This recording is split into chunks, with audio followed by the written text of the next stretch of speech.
अस्सलाम वालेकुम dear students, उम्मीद है कि आप सब लोग खैरियत से होंगे और अपना काम कर रहे होंगे। I am mister Suhel, your mathematics teacher. और आज का जो हमारा लेक्चर है उसमें हम अपने 7 चैप्टर को सम अप करेंगे। जो हमारा टॉपिक होगा आज का उसमें हम 7.2 को क्लियर करेंगे। और 7.2 में क्या है, मिड पॉइंट्स हैं, डिस्टेंस फार्मूला, दोनों चीज़ें हैं। और वही डायग्राम्स जो कि 7.1 में आपने डिस्कस किए, एक दो इसमें नई डायग्राम्स होंगी तो उन पे हम डिस्कशन करेंगे। जो हमारे एमसीक्यूज़ होंगे, एमसीक्यूज़ में जो हम इस 7.2 के अंदर 4 शेप्स पढ़ेंगे उनमें उनसे रेलिवेंट हर तरह का एमसीक्यूज़ होगा, ताकि आपको डेफिनेशंस में किसी तरह की एम्बेग्विटी नहीं होनी चाहिए, वो आपको क्लियर हो जाए। और फिर हम जो है वो शार्ट क्वेश्चन पे मूव करेंगे जो कि इम्पोर्टेंट हैं, और इसी तरह लॉन्ग क्वेश्चन इस एक्सरसाइज का, जो कि दो बहुत इंपॉर्टेंट है। एक मैंने यहाँ पे दिया, एक मैं आपको एज ए असाइनमेंट दूंगा। तो मूव टू द टॉपिक। इसमें हम बात करते हैं जी मिड पॉइंट की। ठीक है, मिड पॉइंट आप जानते हैं क्या होता है। मिड पॉइंट यानी कि दरमियान वाला पॉइंट। किसी भी चीज़ को 2 पे डिवाइड करना तो वो आपका क्या निकलेगा, उससे मिड पॉइंट निकलेगा। फॉर एग्जांपल आपके पास ऑर्डर पेयर में कोई पॉइंट्स हैं, आप x के पॉइंट्स को ऐड कर दें, डिवाइडिंग बाई 2 कर दें, या x के पॉइंट्स की एवरेज ले लें, और इसी तरह y के जो पॉइंट्स हैं उनको ऐड कर दें, डिवाइडिंग बाई 2 ले लें, या y के पॉइंट्स की एवरेज ले लें, तो वो क्या बन जाएगा, मिड पॉइंट बन जाएगा। हम हर एक के रेफरेंस से जो है वो डायग्राम्स को डिस्कस करेंगे ताकि हर चीज़ आपकी प्रॉपरली क्लियर होनी चाहिए। So move to the paper. इस पेपर के मुताबिक हर एक के साथ साथ हम डिस्कशन करते जाएंगे कि ये क्या चीज़ है और ऐसा क्यों होता है। तो पहला हमारा जो एमसीक्यूज है, the mid point of the line segment joining 4, 7 and 10, 15। ज़्यादा मुश्किल नहीं है। अगर आपको मिड पॉइंट का आइडिया है तो आपने खुद से आंसर करना है कि पहले का क्या राइट आंसर होगा। मैं यहाँ पे आपको बता भी देता हूँ कि सॉरी,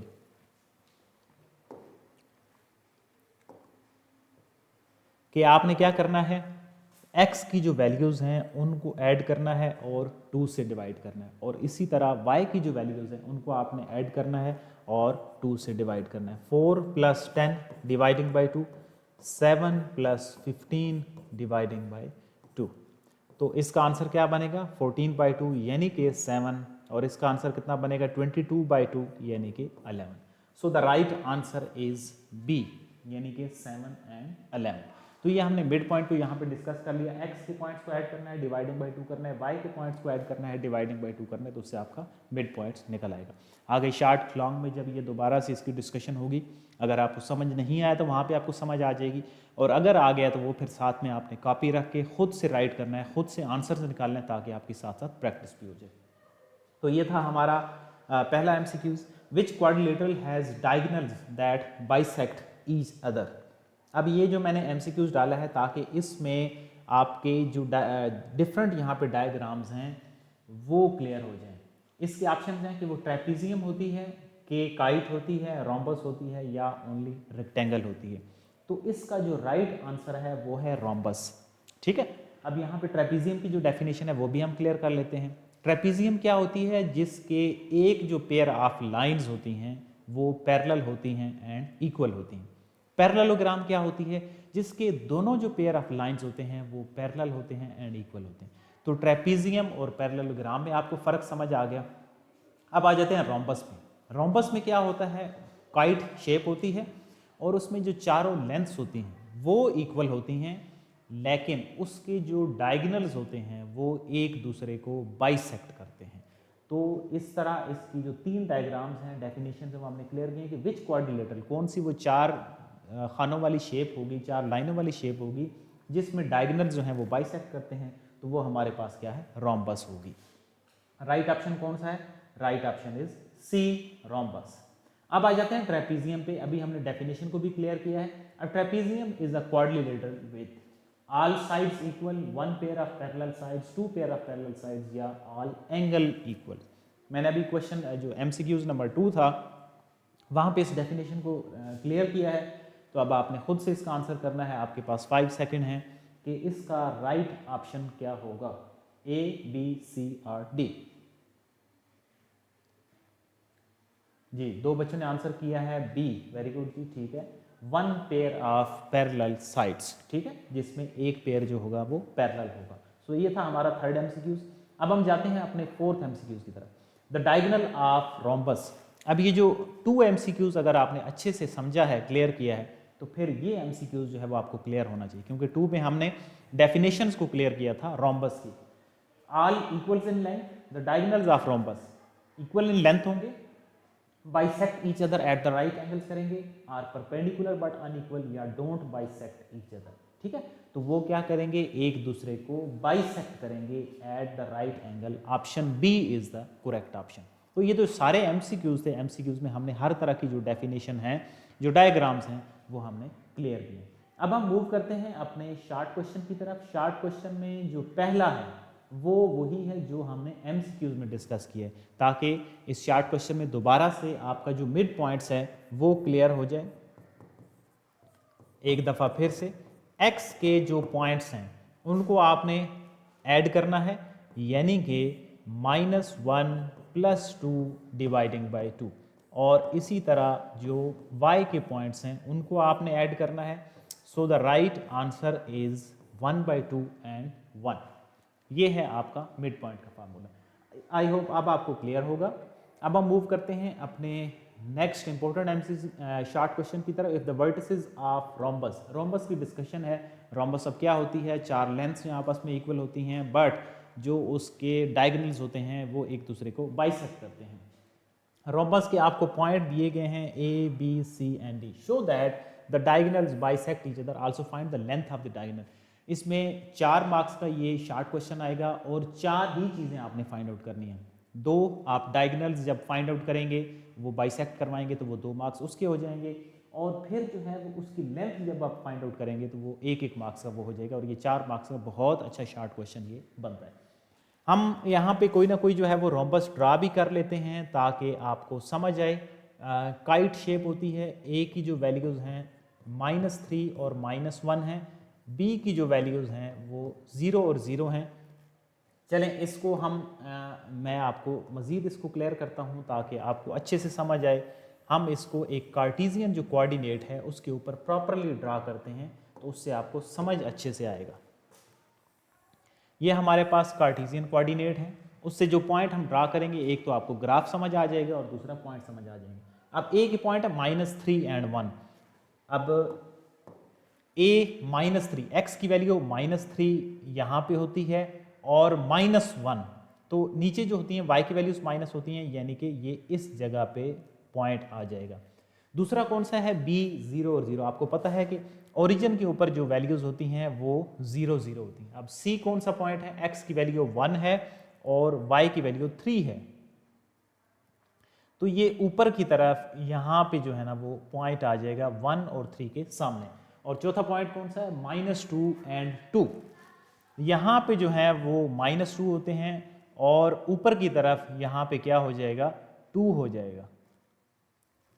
तो हमने इनको क्या करना है, मिला देना है आपस में। तो ये तो हो गई हमारे पास diagram A, B, C and D. I hope आपको डायग्राम जो है वो क्लियर हो गई होगी। अब इसकी हमने यहाँ पे इसका रफ स्केच भी बना दिया। अब हमने डायगोनल्स फाइंड आउट करना है। डायगोनल्स का मतलब क्या है कि हमने ए और सी फाइंड आउट करना है और बी और डी फाइंड आउट करना है, और उनको शो कराना है कि ये बाइसेक्ट करते हैं, यानी बाइसेक्ट यानी कि 2 बराबर पोर्शन में एक दूसरे को डिवाइड करते हैं। यानी तो इसका मतलब ये है कि आप ए सी मिड पॉइंट निकालेंगे और डी बी मिड पॉइंट निकालेंगे। तो यहाँ पे मैं लिख रहा हूँ ए सी mid point,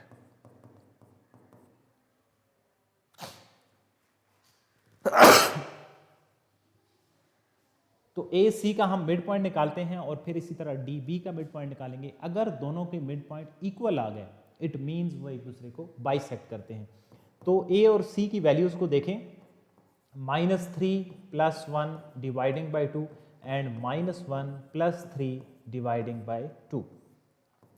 the answer is -3 + 1 क्या हो जाएगा, -2, -2 क्या हो जाएगा, -1 हो जाएगा, और ये जो है ये 1 हो गया। तो ए सी हमने एक मिड पॉइंट निकाल लिया।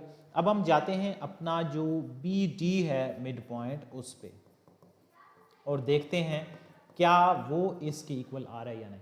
तो बी डी इसका मतलब ये है कि 0 ± 2/2 एंड 0 + 2 डिवाइडिंग बाय 2।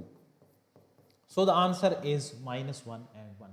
अब ए सी और बी डी दोनों के जो मिड पॉइंट्स हैं वो आपस में एक दूसरे के साथ इक्वल आ रहे हैं। इसका मतलब ये है इम्प्लाइज दैट डायगोनल्स बाइसेक्ट करते हैं। आई होप कि आपको आधा जो इसका पोर्शन होगा वो समझ आ गया है कि डायगोनल्स बाइसेक्ट का क्या मतलब है। आप लिखेंगे यहाँ पे A C is equal to B D, तो डायगोनल्स क्या हैं, बाइसेक्ट करते हैं। अब ये आपका आधा जो शॉर्ट क्वेश्चन है वो क्लियर हो गया, यानी कि 2 मार्क्स आपने गेन कर लिए। अब 2 मार्क्स का जो काम है वो रहता है, और वो क्या चीज़ है, वो है कि find also find the length of each diagonal. Length का क्या मतलब होता है, लेंथ का मतलब डिस्टेंस ही होता है। अगर एक बंदा एक जगह से दूसरी जगह पे मूव करके जा रहा है तो उसने कोई ना कोई फासला तय किया, वो फासला भी कहलाता है, वो लेंथ भी कहलाती है। इट मीन्स अब हमने क्या करना है, हमने इसी ये जो आपने ए सी मिड पॉइंट्स निकाले हैं, अब आपने ए सी की लेंथ भी निकालनी है कि उनकी लेंथ कितनी आ रही है उन डायगोनल्स की। तो ए सी लेंथ निकालने के लिए आप जो है वो डिस्टेंस फार्मूला प्रीवियस जो एक्सरसाइज है वो यूटिलाइज करेंगे। x2 minus x1, minus minus positive हो जाएगा, और नेक्स्ट क्या हो जाएगा, y2 minus y1 whole square. तो ये बनेगा 16 प्लस 16, 4 का square 16 plus 16, the answer is 32 under root. हमने 32 को जो है वो फैक्टराइजेशन से ब्रेक करके भी देखते हैं ताकि आपको जो फैक्टराइजेशन है वो भी क्लियर हो जाए। तो 2 की पावर 5 बनती है, दो जो हैं पेयर ये स्क्वायर रूट के आपस में कट जाएंगे। ये फैक्टराइजेशन क्योंकि छोटी क्लासेस में होता है, लेकिन यहाँ पे मैंने वो बना दिया ताकि आपको समझ आए। तो इसका जो राइट आंसर बनता है वो बन रहा है 4 अंडर रूट 2। अगर आपको समझ नहीं आती ये फैक्टराइजेशन तो फिर आप कैलकुलेटर में डायरेक्ट वैल्यू निकालेंगे, डालेंगे, और वहाँ से आपको इसकी अंडर रूट में प्रॉपर वो वैल्यू दे देगा। सो ए सी निकल आया। अब हम जाते हैं अपने बी डी पे। सो बी और डी जो हैं उस पे हम डिस्टेंस फार्मूला लगाते हैं, तो वो बनेगा -2 minus 0 whole square and 2 minus 0 whole square, यानी कि 4 प्लस 4, the answer is under root 8 या 2 अंडर रूट 2। अब ये हमने दोनों लेंथ्स जो हैं वो निकाल ली हैं, ठीक है। और जो लेंथ हैं वो कोई ज़रूरी नहीं है कि उनकी जो लेंथ्स हों वो इक्वल हों। हम नीचे लिख देते हैं एम्प्लाइज ए सी की जो लेंथ है वो नॉट इक्वल है बी डी की लेंथ की।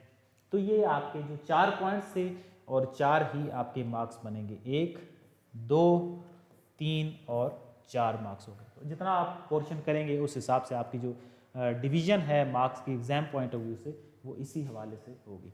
सो ये था detail and important short question. अब हम मूव करते हैं अपना जो लॉन्ग पोर्शन है उसकी तरफ, और उसमें देखते हैं कि कौन सा क्वेश्चन है। सो द लॉन्ग क्वेश्चन है, इसकी मैं डायग्राम साथ में बनाता हूँ। लुक एट द क्वाड्रिलेटरल, एक जो इसकी डायग्राम है वो मैं पहले ड्रा कर लेता हूँ, फिर उसके अकॉर्डिंग आपको क्वेश्चन जो है वो समझाऊंगा कि इसमें आपने क्या फाइंड आउट करना है। If E F G H R mid points of the sides, तो आपने इसके 4 पोर्शन हैं लॉन्ग क्वेश्चन के हवाले से, हर पोर्शन इसका 2-2 मार्क्स का है। Find the coordinates, draw the line segments, find the lengths और guess the type of the quadrilateral. तो पहले हम जो है वो डायग्राम को बना लेते हैं और फिर हम इसको ड्रॉ करेंगे। सो डायग्राम कुछ इस तरह की दी हुई है।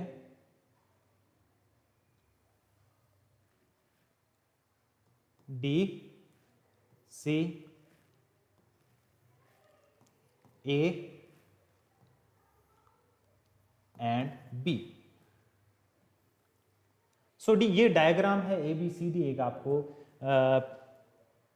और इसमें क्या चीज़ है जी, इसमें कुछ पॉइंट्स हैं ई एफ जी और एच। तो ये आपके 4 पॉइंट्स हैं जिसमें ए की वैल्यू क्या है 1 और 0 है, जिसमें बी की वैल्यू है 5 और 2, सी की वैल्यू है 2 एंड 6, और डी की वैल्यू है -3 और 2। तो ये हमने डायग्राम ड्रा कर ली। अब इसमें बारी बारी हम काम करते हैं क्वेश्चन की डिमांड के मुताबिक। पहली डिमांड क्या है, find the coordinates of E F G H. अब ये जो ई एफ जी एच हैं ये सारे जो हैं वो मिड पॉइंट्स हैं। इसका मतलब ये है कि हमने सबके मिड पॉइंट्स निकालने हैं। तो यहाँ पे आप बारी बारी जो है वो मिड पॉइंट्स निकालते जाएंगे। ई मिड पॉइंट किसका है? ई जो है वो मिड पॉइंट है। मैं साथ में कंप्लीट उसको लिख भी देता हूं ताकि आपको अच्छे से समझ आए। ई जो है वो ए बी का मिड पॉइंट है। सो पहले जो पॉइंट्स हैं उनको ऐड करें। 5 + 1 6 डिवाइडिंग बाई 2 3 हो जाएगा।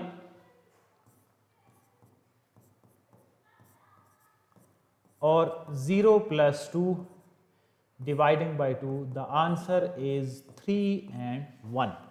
सो ये एक पॉइंट जो है वो आ रहे हैं 3, 1।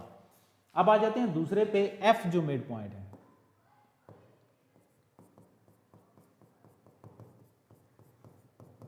और वो किसका मिड पॉइंट है जी? वो बी और सी का मिड पॉइंट है।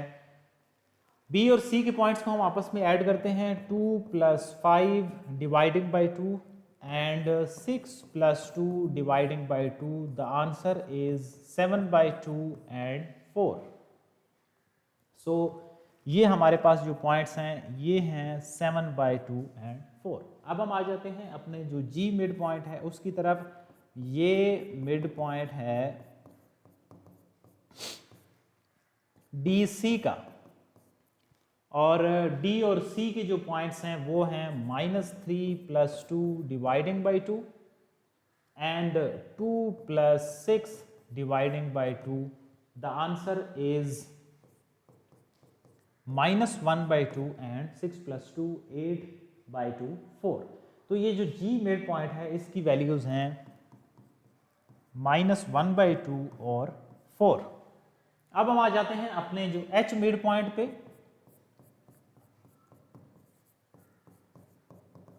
और वो किसका मिड पॉइंट है? वो डी ए या ए डी का मिड पॉइंट है। यानी -3 + 1 dividing by 2 and 2 + 0 dividing by 2। सो इसका आंसर बन रहा है -1 and 1। सो ये हमने जो एक इसका पोर्शन था वो क्लियर कर लिया, जिसमें हमारे पास ई के जो मिड पॉइंट हैं 3, 1, एफ के जो मिड पॉइंट है 7/2 4, जी के जो मिड पॉइंट है -1/2 4 और एच के जो मिड पॉइंट है वो -1 and 1 है। Draw the line segments E F, F G, ji H and H E. यानी अब आपने क्या करना है, जो आपने मिड पॉइंट्स की वैल्यू निकाली हैं उनको आपस में आपने लाइंस ड्रॉ कर देनी है। ठीक है जी, तो ये हमने लाइंस ड्रॉ कर दी हैं। नेक्स्ट पोर्शन, सेकंड जो पार्ट था, फाइंड द लेंथ ऑफ। अब आपने अगले जो पोर्शन है उसमें 4 लेंथ्स निकालनी है। अब लेंथ का क्या मतलब है? हमने प्रीवियस जो शार्ट क्वेश्चन है उसके अंदर भी इसको डिस्कस किया है। यानी कि हमें डिस्टेंस फार्मूला लगाना है। तो डिस्टेंस फार्मूला चारों पे आप लगाएंगे। ई एफ पे पहले लगाते हैं, फिर एफ जी पे, जी एच पे और एच ई पे, और फिर एंड पे हम गैस करेंगे कि ये किस टाइप की। यहाँ पे तो यहाँ पे मैं लिख रहा हूँ सेकेंड पार्ट। ये हमारा कौन सा है? पहला पार्ट, ड्रा लाइन सेगमेंट। या इधर आप लिख सकते हैं कि लाइन सेगमेंट्स क्या हो गए? ड्रॉन हो गए, हमने ड्रा कर दिए हैं। अब हम आते हैं अपने जो थर्ड पोर्शन है उसकी तरफ, और थर्ड पोर्शन में हमें लेंथ्स फाइंड आउट करनी है। तो यहाँ पे मैं ई एफ जो लेंथ है उसको अब फाइंड आउट कर रहा हूँ। अच्छा जी, ई और एफ पहली लेंथ है। अब इसमें फ्रैक्शंस हैं, 7/2 है और 3 है।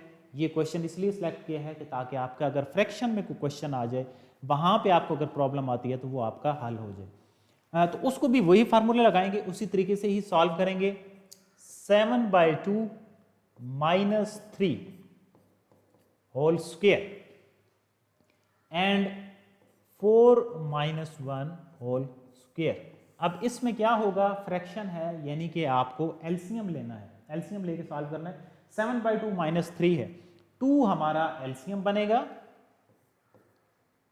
सो 7 - 6 होल स्क्वायर एंड 3 स्क्वायर।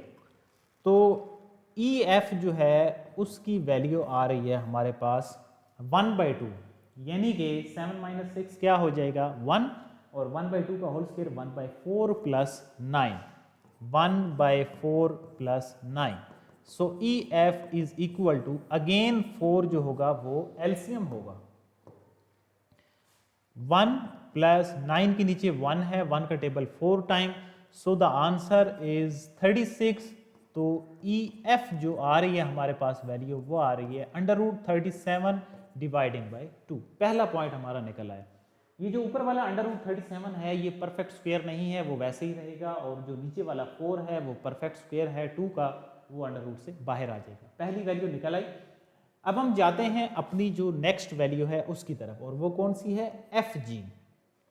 अब एफ जी जो है उसमें भी फ्रैक्शंस की फॉर्म में है, तो हम उसको भी फाइंड आउट करते हैं, और आपको अगर समझ आई है तो आपने उसको साथ साथ खुद से काम करना है। ये मैंने इनको 1 2 3 का नाम दे दूंगा ताकि आपको क्लियर रहे।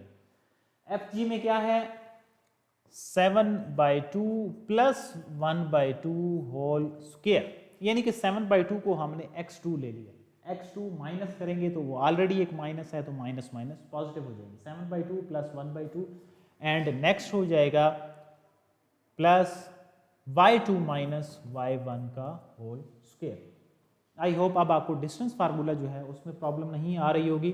2 एलसीएम आ गया, so F G is equal to 7 + 1 8, और 8 डिवाइडिंग बाई 2 4, 4 का स्क्वायर क्या हो जाएगा, यहाँ पे सिर्फ रह जाएगा, मैं इसको 8/2 होल स्क्वायर कर रहा हूँ, ये और ये कट गया, 2 4s are 8, एफ जी की जो वैल्यू है दैट इज इक्वल टू 4। यहाँ पे अब एलसीएम को मैंने प्रॉपरली सॉल्व नहीं किया, क्योंकि डिटेल में इसके अंदर मैंने एलसीएम को सॉल्व कर दिए। 2 लेंथ्स निकल आए। अब हम जाते हैं अपनी जो थर्ड वैल्यू है उसकी तरफ, और थर्ड वैल्यू कौन सी है, जी एच है। अब हम जी एच की वैल्यू निकालते हैं।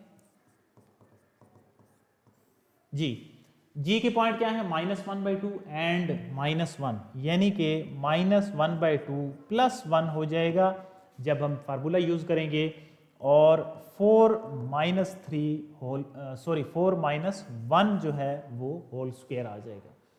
सो अब हम इसको सॉल्व करते हैं। G H is equal to, अब इसमें भी मैं एलसीएम को प्रॉपरली सॉल्व नहीं करूंगा, क्योंकि ऑलरेडी हम डिटेल से इस एलसीएम को सॉल्व कर चुके हैं। आप ये भी समझ सकते हैं, यहां से जिस तरह ये वैल्यू है ना, तो 2 एलसीएम आ जाएगा, -1 + 2 1/2, यानी कि 1/4 स्क्वायर करने के बाद, और यहाँ पे रह जाएगा 3 का स्क्वायर जो कि 9 के इक्वल हो जाएगा।